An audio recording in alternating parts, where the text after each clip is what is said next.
Y ahora con el tercer invitado del programa, el joven concejal y dirigente político Roy López Molina. ¿Cómo estás, Roy? ¿Qué tal, Alejandro? ¿Cómo estás? Bien. Lo tuteo porque en general ustedes saben que yo trato de usted a todos los invitados, pero con él me doy por lo joven. Por lo joven. Está muy bien, está muy bien. Así que bueno. Roy, esta semana has presentado un proyecto preocupado por lo que le puede pasar a cualquier caminante de la ciudad de Rosario cuando se desprende ¿qué cosa? Sí, es un proyecto para regular todo lo que tiene que ver con el estado de conservación de las fachadas de los edificios. Basta caminar por cualquier zona céntrica y levantar la mirada y se va a encontrar con esas edificaciones antiguas, con esos balcones cargados de ornamentos en piedra, en macizos, y que muchos se encuentran por el normal deterioro del tiempo y a veces algunos por la falta de mantenimiento en un estado de mucha incertidumbre desde el punto de vista de la seguridad, en un estado bastante calamitoso. Y el accionar de la municipalidad en el control de ellos es a partir de denuncias o de algún reclamo particular de algún vecino o cuando la autoridad pública, ya sea control urbano, la GUM, toma contacto con esas situaciones y allí actúa. Lo que nosotros estamos proponiendo en este sistema de control de fachadas seguras es un control permanente, cotidiano y previo, sobre todo. Digo cotidiano por la frecuencia con lo que planteamos el tema. Y es a partir de la presentación de un certificado de conservación por parte del propietario, de los consorcistas, avalado por un arquitecto o algún profesional matriculado, experto en la materia, lógicamente, donde señale no solo el estado en que se encuentra esa fachada, sino también mencione aquellas intervenciones que considere que ese edificio deba realizar a los fines de evitar desmembramientos, desprendimientos, ruinas o colapso de esa fachada. De esa manera uno tiene un control permanente, y decíamos cotidiano, ¿por qué? Porque si bien no es diario, sí le establecemos límites teniendo en cuenta el criterio de la antigüedad. Teniendo en cuenta que a más antigüedad, mayor riesgo, planteamos por un lado aquellos inmuebles que tengan entre 10 y 21 años, donde la presentación de ese certificado será cada 10 años, y en el otro extremo encontramos aquellos que van a tener o que tienen más de 72 años de antigüedad, donde la presentación de ese certificado va a tener que ser necesariamente cada 2 años, para que el control sea aún más preciso, más puntual y más profundo. Creemos que de esa manera estamos actuando preventivamente, de una manera anticipada, porque basta entrar a cualquier portal de noticias en el historial y va a haber numerosos casos de vecinos de Rosario que se han salvado por segundos de ser víctimas de algún daño por desprendimientos de fachada, de mampostería. El último que tenemos registrado más grave fue en la zona de Ceballos y Moreno en octubre del año pasado, donde una persona por muy pocos segundos o minutos se salvó de ser impactada por estos desprendimientos. Entonces nos parece que tenemos que abordar de una manera más integral lo que es el control de conservación de las fachadas edilicias. Bien, Roy, vamos a terminar acá tu labor legislativa en el nivel municipal y vamos a trabajar directamente la cuestión política. Primera cuestión, la semana pasada hubo una reunión en Córdoba de legisladores del PRO a nivel municipal, provincial y nacional. ¿Qué pasó? Contanos y contale a nuestros televidentes. Este es un encuentro que se llevó adelante entre viernes y sábado de la semana pasada en la ciudad de Huerta Grande, que queda a 70 kilómetros de Córdoba. Y era un encuentro legislativo a nivel nacional, es decir, todos los legisladores del PRO o de los espacios que integra el PRO, tanto desde sus consejos deliberantes, desde sus legislaturas provinciales, como también los legisladores nacionales, encontrarnos en una suerte de intercambio de ideas sobre los temas de actualidad. Y por eso se conversó sobre los proyectos de despenalización de la droga, los proyectos respecto al voto joven, al voto de los 16 años, también respecto a estas modificaciones de unificación, tanto del Código Civil como del Código Comercial de la Argentina. Entonces, de alguna manera para intercambiar opiniones. Y creo que es interesante esta sinergia entre los que son líderes o referentes de nuestro espacio a nivel nacional. Estuvo la diputada Gabriela Michetti, estuvieron ministros de la Ciudad de Buenos Aires, Guillermo Montenegro de Seguridad, para poner un ejemplo, Esteban Bullrich de Educación. Entonces, de esa manera, no solamente enriquecer el discurso de los legisladores locales, de los concejales, de los diputados provinciales, a partir de los posicionamientos a nivel nacional, sino que también todas esas realidades locales, provinciales, que a veces no pueden ser abarcadas con un discurso único que se lleva adelante de la Ciudad de Buenos Aires, también poder profundizarlo y de alguna manera que sea mucho más fructífero y más rico el discurso a nivel político que como partido y como espacio político tenemos que tener. Y esto es un emergente de un espacio político que va creciendo.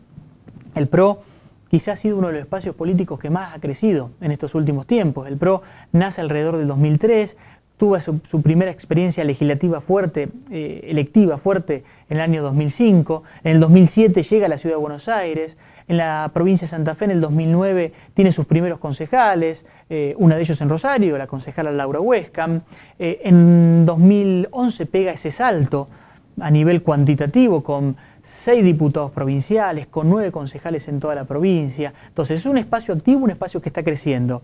Y yo siempre digo, quizá al PRO le ha pasado lo que le pasa a aquel adolescente que crece rápido y que quema etapas. Entonces, estas etapas de consolidación, de intercambio discursivo, comunicacional, además de ir buscando la identidad partidaria, porque el PRO tiene una identidad clara, tiene una identidad con principios claros, no tiene condicionamientos históricos, no tiene esos líderes históricos que sí respetamos. Respetamos la figura del general Perón, de Balbín, la figura de Irigoyen, la figura de aquellos representantes importantes de la historia, pero que no nos condicionan, que sacamos lo mejor de ellos, pero además tenemos que ir creando nuestra propia identidad. Y estos encuentros tienen ese valor. Sobre este crecimiento explosivo no puedo menos que mencionar lo de Santa Fe. Santa Fe que casi por menos de 3% ganan la provincia. Esto sí realmente es explosivo, digamos. ¿Ustedes cómo se ven, cómo se perfilan?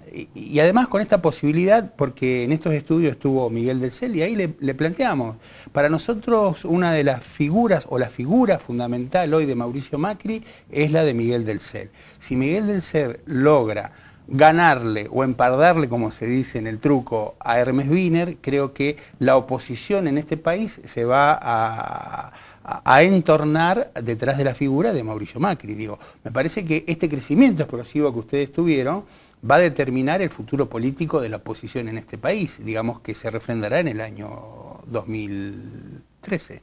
Sí, sin lugar a dudas. Nosotros tenemos o formamos parte de un espacio político que tiene un candidato a presidente, quizá el principal candidato a presidente, quizá no, el principal candidato a presidente, el principal opositor al kirchnerismo, no solo de la gestión en la Ciudad de Buenos Aires, sino con un proyecto político de proyección, y además tenemos quizá la figura más importante que ha nacido o que ha aparecido en el escenario político, como es Miguel del Cel en estos últimos tiempos.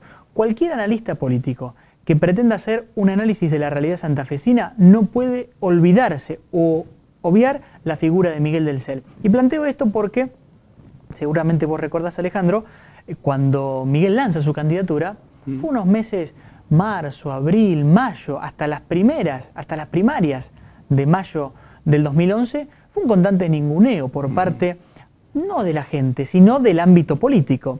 Este artista, ¿qué viene a querer hacer acá la política? Va a sacar 3 votos con 50.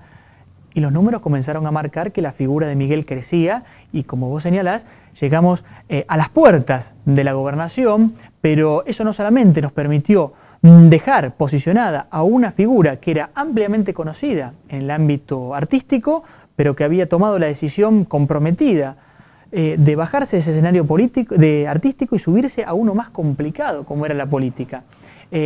No solamente permitió, digo, esa expresión en Miguel del Cel de un dirigente a nivel provincial importante, encabezando, si uno seguía por los números de las últimas elecciones, la segunda fuerza a nivel provincial, como era Unión Profederal, sino que también permitió arrastrar a todo un grupo de dirigentes, algunos que llegamos a cargos electivos, como 3 concejales en la ciudad de Rosario, otro concejal más en la ciudad de Venado Tuerto, nuestro primer concejal en la ciudad de Santa Fe, ciudades importantes de la provincia, sino también numerosos dirigentes que se entusiasmaron con el proyecto del PRO, que se entusiasmaron con esta nueva forma de ver la política, que no es una forma de ver la política entre izquierda y derecha, liberalismo o conservadurismo, sino es un quiebre temporal. Hay gente que tiene o dirigentes que tienen las mañas de la vieja política. Y lo vivimos en Capital Federal, que ponen de rehenes a los vecinos de la Ciudad de Buenos Aires por haber votado un gobierno con más del 60% de los votos, como fue elegido reelecto Mauricio Macri. Y entonces no le pasamos la policía con recursos, le pasamos el subte en un estado de completo deterioro, pero tampoco enviamos los fondos para solventar esas obras que se tiene que hacer cargo también la nación. Entonces, este posicionamiento a nivel político nacional que lleva a la confrontación, aparece la expresión de este espacio de PRO, un espacio amplio, donde conviven demócratas progresistas en la ciudad de Buenos Aires, con radicales, con peronistas, que a ninguno se le pide carta de ciudadanía. Cada uno tiene su origen y no renuncia a ellos, pero sí podemos convivir en un espacio común teniendo algunas pautas.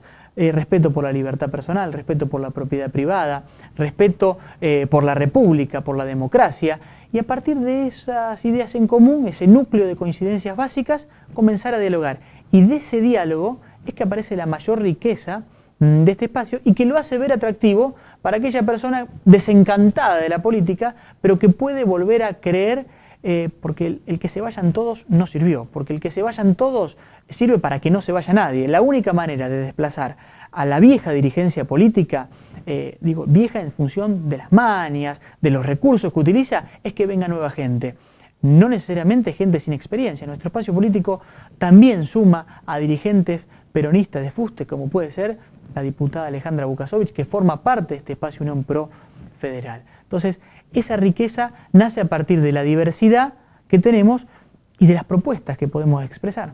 Bien, Roy, vamos a ir a un corte y vamos a seguir hablando algo más de política. Y ahora nos vamos con noticias de la región y de la provincia de Santa Fe.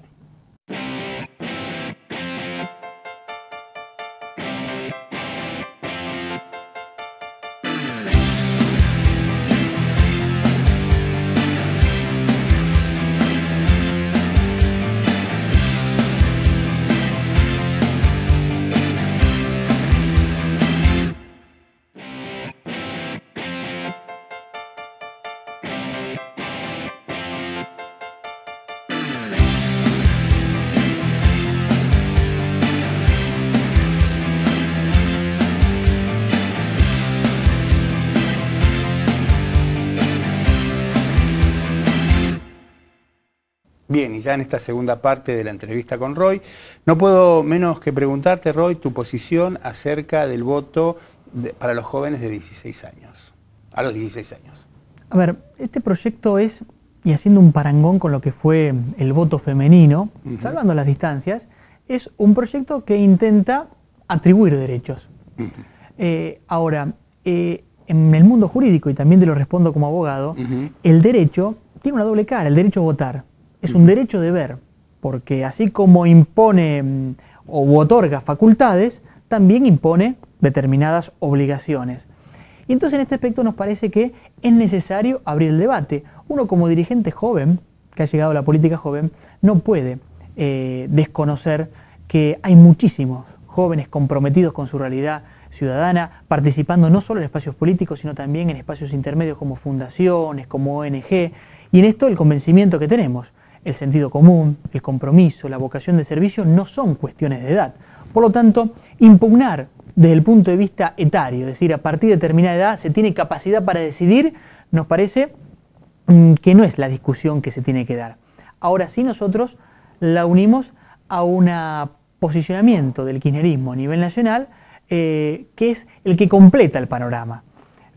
2 semanas después de ser denunciados por determinados periodistas, dirigentes políticos, de intentar introducir en las escuelas primarias, a partir de la figura del Nestornauta, una suerte de tergiversación de aquella novela que era El Eternauta, ideas políticas.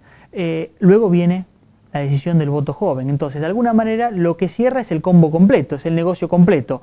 Intentamos adoctrinar de una manera subrepticia, escondida, a los jóvenes de las escuelas primarias y luego habilitamos la posibilidad de votar.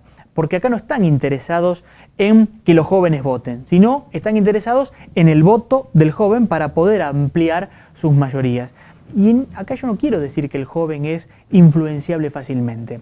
Ahora, si uno accede a sus espacios educativos y no lo hace con las cartas abiertas y sobre la mesa como puede ser un centro de estudiantes, institucionalizado y cada uno sabe a quién responde y lo que propone, sino uno lo disfraza a través de una novela nacional conocida, en un estornauta, con una direccionalidad y una intención particular, pero eso no lo expresa, sino que lo hace de manera casi escondida. Ese sujeto de aprendizaje, sujeto pasivo de aprendizaje, que es el alumno que asiste a sus supuestas charlas, se encuentra en una situación de indefensión, porque no está todo dicho. Entonces la libertad de decisión de esa persona se limita muchísimo.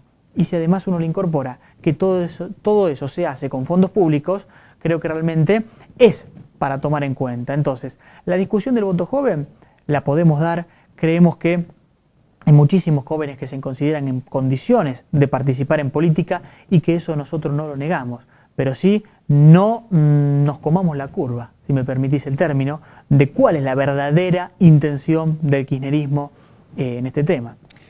Me gustaría señalar algo que tiene que ver con lo jurídico porque vos lo planteaste. Se plantea que el voto sea optativo, no obligatorio, con lo cual deja de ser un derecho para transformarse en una facultad a ejercer o no. Con lo cual, me parece que invalida la discusión si esta cuestión de derechos y obligaciones, en mi opinión, al plantearlo en forma optativa.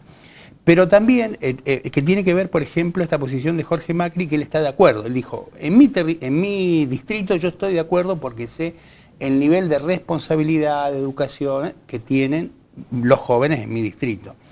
Entonces, el tema es porque, digo, no por lo que vos acabas de decir, sino en general, habría una cuestión de discutir. El tema visto por una cuestión de ampliación de derechos o ampliación de facultades y la cuestión del cálculo político. Es decir, si nos votan a nosotros o los votan a nosotros, estamos a favor o en contra. A mí lo que me da la sensación es que hay un cálculo también de cada uno de los que participan en esta discusión. ¿Vos cómo lo ves esto? A ver, es real la opinión de algunos dirigentes del partido que se han expresado a nivel personal, otro fue Horacio Rodríguez Larreta, pero también, por ejemplo, del sector de Esteban Bullrich, ministro de Educación, se planteó llamar a una consulta popular. Sepamos qué opinan, no solamente los jóvenes, sino qué opina la gente de este tema. Ahora una cosa, si uno está dispuesto a atribuir derechos, a otorgar derechos, vamos a hacerlo con todos los deberes que ello trae aparejado. Entonces, uno puede entender que determinados mayores de edad ya se los libere de esa obligación y se haga optativo. Ahora, si uno considera que a partir de determinada edad ya estamos capacitados, hagámoslo de manera obligatoria también. Entonces, creo que son todas esas las discusiones que tenemos que dar. Porque si uno lo hace de una manera optativa, facultativa, comenzamos allí a ver los intentos de manejar a determinados sectores de la población. Escuchaba un informe el otro día que de ese porcentaje o esa masa de jóvenes que se encuentran entre los 16 y los 18 años, 1 de cada 3 pertenece a familias que dependen de un plan social. Entonces, ¿cómo se puede manipular la voluntad de esos jóvenes si lo deja abierto, supuestamente, a la voluntad de los que se encuentran entre los 16 y los 18 años, pero que también hay un sector que se encuentra muy acorralado y que va a tener necesariamente cautivo porque hay que votar porque si no se pierde el plan? Entonces son todos esos aspectos donde uno no le cree ya más nada al gobierno nacional. Entonces, cuando uno dice vamos por todo, el vamos por todo es cierto. Entonces, en boca del mentiroso, lo verdadero se hace dudoso, dice el dicho popular. Entonces, el voto joven trae todo aparejado, una maquinaria de manipulación, de adoctrinamiento, de intentar tergiversar, en definitiva, la voluntad, que también lo tenemos que tener en cuenta a la hora de hacer ese análisis. Y te cierro con esto. Hoy la discusión respecto a los aspectos juveniles, lo planteo como un joven, no pasa por si se vota o no. Si se vota o no, es un tema, pero no es un tema prioritario. A mí me gustaría charlar también de qué manera lograr el primer empleo, de qué manera lograr la primera vivienda, de qué manera lograr sacar a los pibes de las adicciones. Y no me refiero a los pibes de los sectores más vulnerables. Hoy hay sectores medios que por falta de expectativas, por falta de futuro, terminan vinculándose con determinadas sustancias que terminan arruinando su futuro. Entonces, si queremos encarar la discusión de los temas juveniles, encarémosla. El voto es uno, pero hay otras cuestiones prioritarias a la hora de pensar cómo abarcar esa realidad del joven y cómo sumarlo, porque le damos derecho a votar, pero no le damos derecho a trabajar ni a tener su propia casa porque le es inaccesible. Me gustaría en un punto disentir con vos porque, como vos sabés, la niñez y la infancia es una invención de la modernidad. Hoy, en lo que algunos dicen la posmodernidad, se han achicado estos márgenes de infancia, de la adolescencia, digamos, se pierde mucho más, la infancia se pierde mucho más rápido, la adolescencia se pierde mucho más rápido. Es como que los jóvenes, los niños y los jóvenes se vuelven adultos mucho más pronto. Esto es una cuestión actual. Digo, y en ese sentido, relacionando las cuestiones sociológicas, digamos, y societales, es que digamos, me parece que plantearlo desde meramente lo jurídico como límite, digamos, me parece que nuestros jóvenes son un poco más adultos. Por todo lo que vos decís, por la trama de lo que ven del narcotráfico, de la violencia, de una serie de cuestiones de sus familiares sin trabajo, me parece que por ahí podría entenderse desde otra mirada, no tanto la política. Esta es mi opinión, digamos, quería compartirla. Y lo que sí, quería pedirte disculpas porque se nos acabó el tiempo, pero quiero que quede en suspenso una cuestión que tiene que ver el PRO, cómo va a funcionar, lo vamos a dejar para otra oportunidad, políticamente en el Consejo, y si querés un pequeño adelantito de unos 2 minutos, yo sé que no, cómo está el PRO hoy en el Consejo. Y después te prometo que en otro programa vamos a hablar esto más en profundidad. Es difícil que uno sea corto, no, pero yo soy de hablar mucho. No, en realidad el PRO va a mantener la misma postura que señaló durante las elecciones. El PRO no es oficialismo, pero tampoco el PRO es esa fuerza de oposición dura y cruda que se opone a todo por el solo hecho de oler a socialismo. Nosotros creemos que de la oposición se puede ser una opción de gobierno y la manera de ser una opción de gobierno es analizando tema por tema y ver de qué manera uno con ese tema favorece al vecino. O sea, nosotros no tenemos ni acuerdos con la oposición rabiosa que se opone a todo, ni con el oficialismo. Nosotros tenemos un solo acuerdo, que es con el vecino de Rosario, y tratar de ver de qué manera uno está defendiendo sus intereses. Y no miramos la carátula de los expedientes a ver de qué concejal o de qué espacio político viene, sino tratamos de que el interés del vecino de Rosario esté salvado. A partir de allí no nos ponemos colorados en acompañar determinados proyectos más allá de los espacios políticos a los que provengan. Y eso, te cierro con esto, nos ha valido ser eje de determinadas denuncias, de acusaciones, cuando en realidad uno lo que va a hacer siempre es tener en cuenta esa voluntad, porque tampoco podemos desconocer que Rosario no es la misma de hace 20 años, que el rosarino con sus críticas sigue acompañando una gestión porque ve lo positivo de ella. Entonces, lo que nosotros tenemos que hacer como dirigentes responsables es poder sostener aquellas cuestiones que se hicieron bien, turismo, cultura, para poner un ejemplo, pero señalar sí el foco de lo que se ha hecho mal, transporte, obras de infraestructura y sobre todo seguridad. Tengo que darte la razón que el PRO, o vos por lo menos, se ponen del lado de los vecinos, recordando el caso de Esperanto, y gracias a tu gestión y que fuiste, digamos, recipendario de los pedidos de los vecinos, fue que se pudo acotar la cuestión de Esperanto. Digo, esto creo que la mayoría de los televidentes y los ciudadanos lo saben, y si no lo deberían saber. Roy, muchas gracias, y bueno, queda para la próxima una discusión un poco más abierta y más profunda del PRO en el Consejo. Gracias, Alejandro. Bien, y ya volvemos para despedirnos de este programa en solitario.